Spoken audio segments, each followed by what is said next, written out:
In today's Crime Diary, we are going to travel back in time to 1932 to look at the Lindbergh Baby Kidnapping.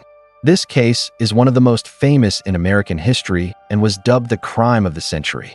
The high-profile abduction of aviator Charles Lindbergh's 2-year-old son gripped the world. But who was behind the crime and why? Let's find out.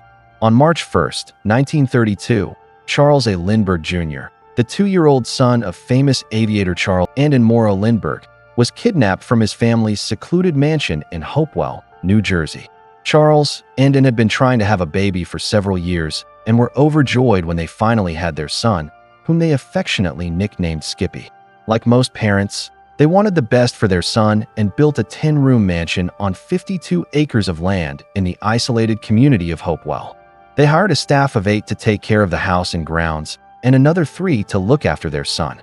So it wasn't exactly a surprise that when their son was kidnapped, it made headlines across the country. On the evening of the kidnapping, a nurse who worked for the family went to check on the child in his nursery and found him missing. She immediately alerted the rest of the staff and the police. As it turned out, someone had cut through a window screen and taken the child. The FBI was called in and a massive manhunt ensued. But despite the massive resources devoted to finding the child, there were no leads. Days turned into weeks, and the public's hope of a happy ending began to fade. But just when it seemed all hope was lost, a breakthrough came. On April 2nd, almost a month after the kidnapping, a man named Bruno Hauptmann was arrested in connection with the crime.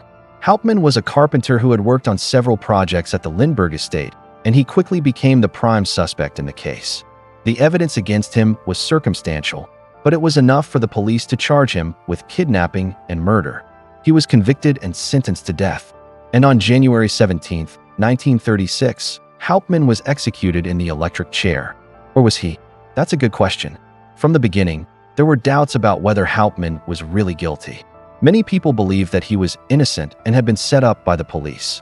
There was no physical evidence linking him to the crime, and the only evidence that he had been near the house on the night of the kidnapping was a single witness who later recanted his story. In addition, several people came forward after Hauptmann's arrest claiming to have seen the kidnapper, and none of them said that it was Hauptmann. Despite all this, Hauptmann was convicted and executed. So who really kidnapped the Lindbergh baby? That's a question that has never been answered for sure. There are many theories, but no one knows for sure what happened to the baby.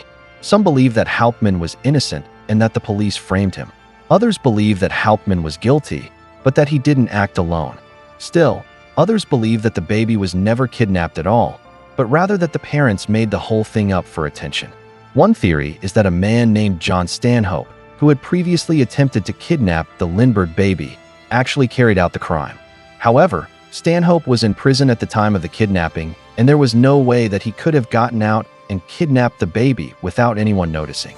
Another theory is that a former employee of the Lindberghs, a man named Isidore Fishman, was responsible. Fishman had been fired from his job as a chauffeur for the Lindberghs, and he had threatened to kidnap the baby in retaliation. However, there is no evidence to support this claim, and it is largely based on speculation.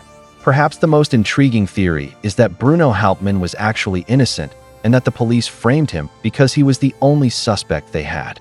This theory is supported by the fact that there was no physical evidence linking Hauptmann to the crime, and the only evidence they had was a single witness who later recanted his story.